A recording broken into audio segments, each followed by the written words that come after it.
d'une longévité hors du commun. Au cours de son existence, Claude François a marqué au fer rouge la musique française grâce à des titres devenus iconiques.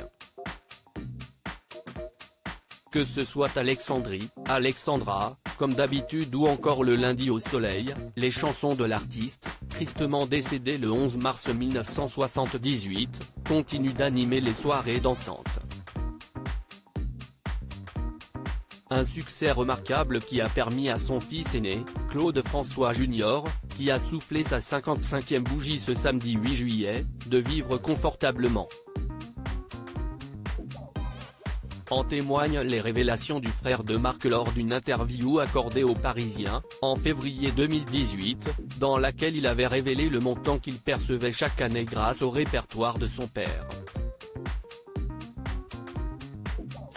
C'est un chiffre d'affaires à 6 zéros, plusieurs millions par an quand on compte tout, avait-il confié, précisant que cette somme prenait en compte de nombreuses sources de revenus, dont les ventes de disques, les droits d'exploitation, d'utilisation dans des films, des publicités, ainsi que les reprises comme le disque de M.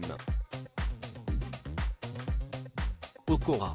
Mais si Claude François Jr. a réussi à générer de telles sommes, c'est aussi grâce à sa gestion intelligente de l'héritage de son père. J'ai le droit moral sur ces chansons, c'est-à-dire que je donne l'autorisation d'utiliser son répertoire, son image, son histoire dans un film, une publicité, un spectacle.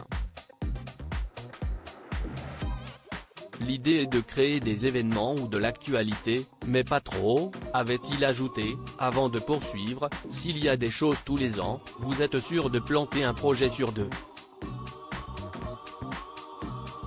Je cautionne un projet tous les 5 ans.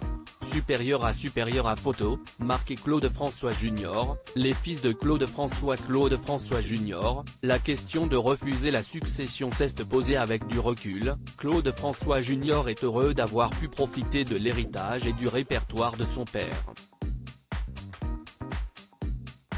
D'autant plus qu'il avait hésité à le refuser lors du décès de ce dernier.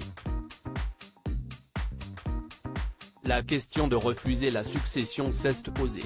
Mon père avait laissé près de 10 millions de francs de dette, ce qui était une somme énorme en 1978, avait-il indiqué. Avant de revenir sur les dépenses démesurées de l'artiste, il faut savoir que des vedettes de la chanson comme mon père ou Johnny avaient un train de vie de stars américaines connues dans le monde entier alors qu'ils n'ont du succès que dans leur pays. Finalement, il semblerait que Claude François Jr. ait fait le bon choix. Article écrit en collaboration avec 6 Médias. Crédit photo, JLPPA.